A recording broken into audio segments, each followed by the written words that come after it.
नमस्कार। नंदकिशोर एजुकेशनल इस YouTube channel में मैं आपका सहर्ष स्वागत करता हूं। चलो शुरू करते हैं। Few important points of part of speech part 3 Hindi into English को। तो पिछले वीडियो में हमने देखा कि वर्ब यानी वाक्य में क्रिया किस प्रकार से खोजी जा सकती है, यानी how to search a verb in a sentence. Now we will see in interrogative sentence auxiliary verb do the verb's work like that. So see the example. देखिए, सुरेश went to लखनऊ। इस वाक्य में क्या है? तो सुरेश सब्जेक्ट है, वेंट वर्ब है, to Lucknow object है। So subject plus verb plus object, ये इंग्लिश वाक्य की साधारणतः रचना है। यह हमने पिछले यानी पार्ट 2 में देखा था। आज हम जानते हैं संकेत। प्रश्नवाचक वाक्य में सब्जेक्ट कर्ता से पहले आया हुआ क्रिया का अंश, क्रिया का सहायक अंश भी क्रिया ही होता है, यह माना जाता है। प्रश्नवाचक वाक्य में आया हुआ क्रिया का सहायक अंश भी क्रिया ही माना जाता है। इसका एग्जाम्पल देखिए। Am I reading a book? क्या मैं किताब पढ़ता हूं? Is she sing a song? क्या वह गाना गाती है?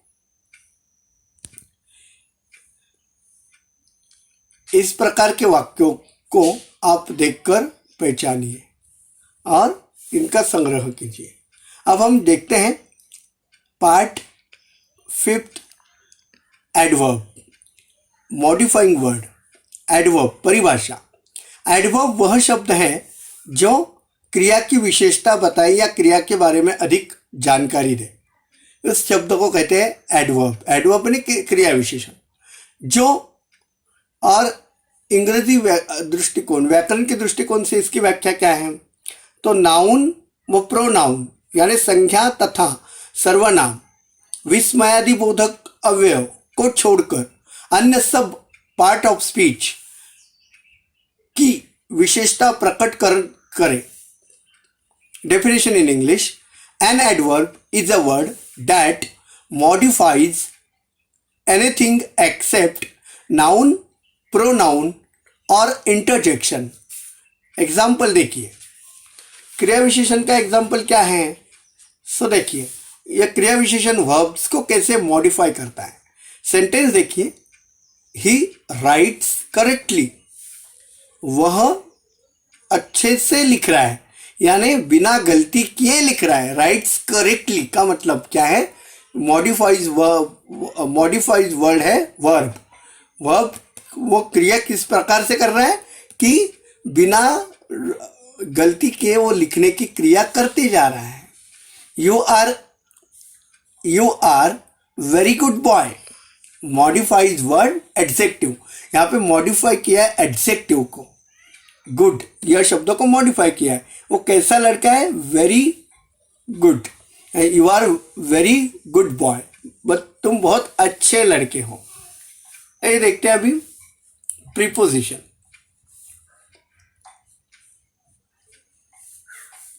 प्रीपोजिशन को संबंध सूचक अव्यय कहा जाता है। गवर्निंग वर्ड परिभाषा। प्रीपोजिशन वह शब्द है जो संज्ञा या सर्वनाम से पूर्व, संज्ञा या सर्वनाम से पहले प्रयोग में आता है या प्रयोग होकर इसका संबंध वाक्यों की किसी और संज्ञा या सर्वनाम से प्रकट करे, ऐसे इसको कहते हैं संबंध बोधक अव्यय। इंग्लिश डेफिनेशन देखिए। अ preposition is a word used before noun or pronoun to show how the person or thing denoted by it stands in relation to something else.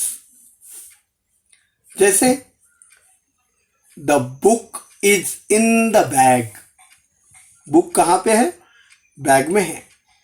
Son slept under a tree. बच्चा कहाँ पे सोया हुआ है? पेड़ के नीचे सोया हुआ है.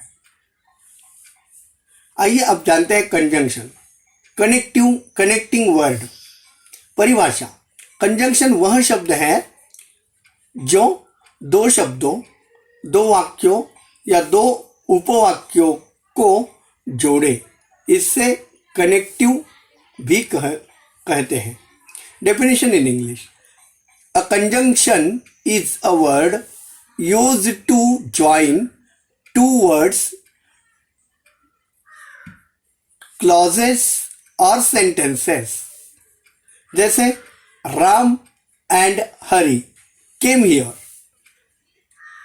He came but went away. वो आया लेकिन चला गया. इस प्रकार के वाक्य इसमें आते हैं.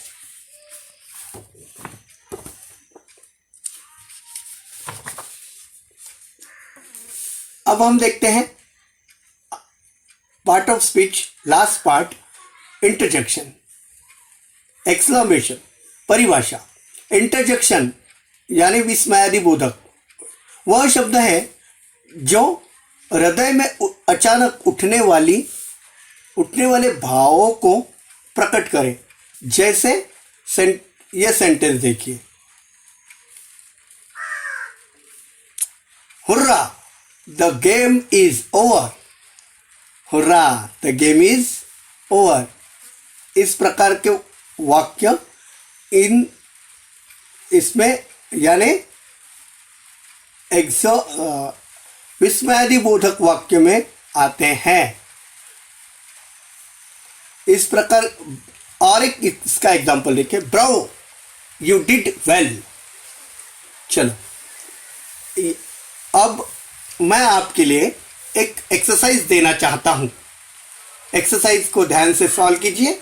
अपने अध्यापक, अपने पेरेंट्स या बड़े बुजुर्गों के सहायता से इस एक्सरसाइज को आप ये एक्सरसाइज खुद सॉल्व करो और अध्यापक या बड़े बुजुर्गों के सहायता से अपनी एक्सरसाइज चेक करो. एक्सरसाइज है the name parts of speech of each word in the following sentences.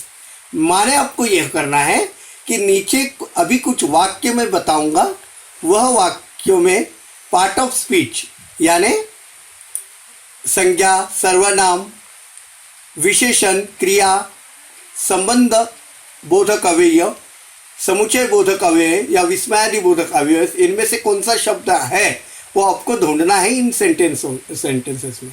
जैसे you want to find a word which is correct part of speech like a noun, pronoun, adjective, verb, adverb, preposition, conjunction and interjections like that. Sentence number 1. Hari slept in the room. In the room mean यहाँ पे शब्द संबंध बोधक अव्यय यानी preposition का इस्तेमाल किया है. इस प्रकार से आगे सेंटेंस के वर्ड आपको ढूंढने. My son went to Agra. You did your best. He ran quickly. 2 and 2 make 4. The girl is fond of music. Delhi is big city. His black horse is dead.